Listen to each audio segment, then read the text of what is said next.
Iran's new leader has warned that all U.S. bases should be shut down. In fact, Israelis have rushed to bunkers as sirens blare across the country. Hundreds of Lebanese have fled their homes as Beirut burns. Iran's strikes, remember, have targeted multiple American bases across the Gulf. Israel is raining fresh strikes on Tehran as well.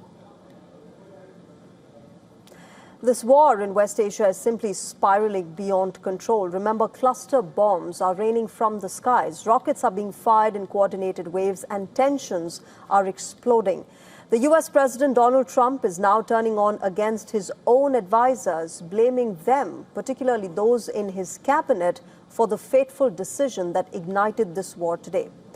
Meanwhile, in his first message since his appointment, Iran's new leader, Mojtaba Khamenei, warned that all American bases must close immediately across the region, or they will face direct attack, even vowing to keep the Strait of Hormuz closed. The war has now entered its 13th day, and at this time, it appears to continue unabated.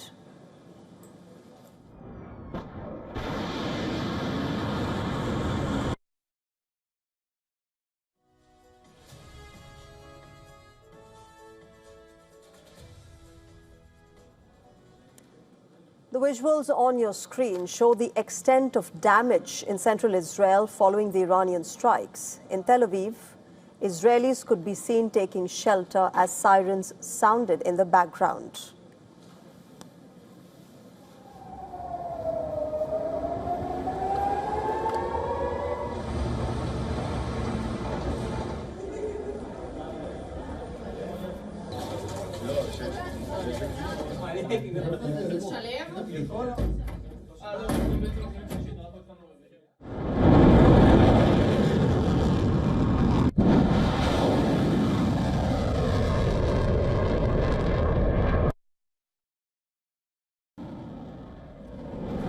Amid all of this, Hezbollah and Iran have reportedly unleashed synchronized attacks on Israel using deadly cluster munitions, weapons designed to scatter dozens of mini-bombs across cities.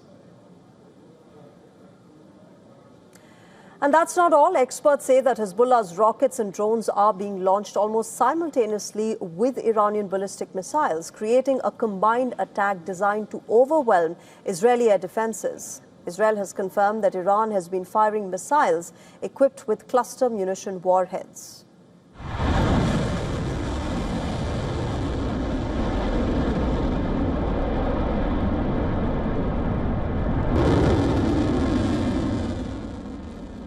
Israeli officials say that nearly half of the ballistic missiles launched at Israel during the conflict carried cluster bombs. These weapons explode in midair and scatter dozens of smaller bomblets across a wide area.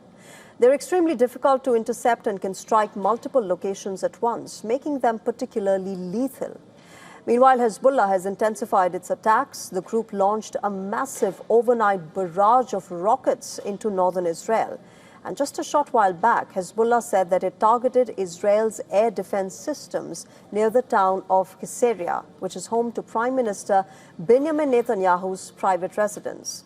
Israeli authorities say nearly 200 rockets were fired, the largest Hezbollah strike since this war began.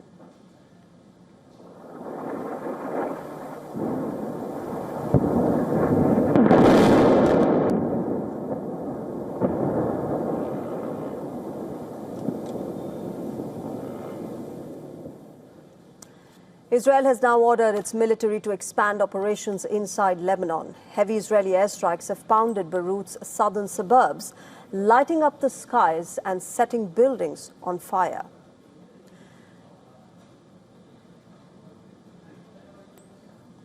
Meanwhile, the human cost has been rising rapidly. Lebanese authorities say that more than 600 people have been killed in Israeli strikes across the country, while hundreds of thousands have been forced to flee their homes.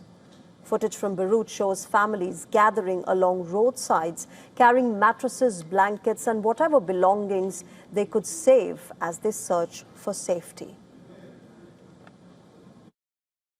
We don't want war, we want peace. Let them find a solution already and end this, because people are exhausted and worn out. Fresh explosions have been reported in Iran's capital, Tehran, and in several other cities as the US-Israeli strikes continue. While in the neighboring Iraq, oil port operations have been shut down after the deadly attacks on 2 foreign oil tankers. As tensions rise, Iran's leadership is issuing warnings. Iranian President Masoud Pezeshkian says that this war can only end if Tehran's rights are recognized, reparations are paid, and international guarantees prevent future attacks.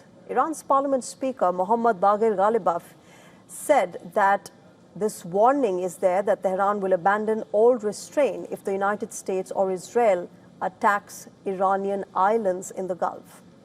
A day after saying that the war will end soon, US President Donald Trump, meanwhile, said that the military campaign will continue. We don't want to leave early, do we?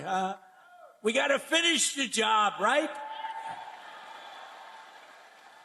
Over the past 11 days, our military has virtually destroyed Iran. Tough country.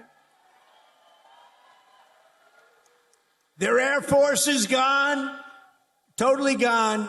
That took the better part of about 3 hours. Donald Trump, remember, recently said that advisors including Jared Kushner, Pete Hegseth and Marco Rubio had warned him that Iran might strike the United States first, shaping the decision to launch the attacks alongside Israel.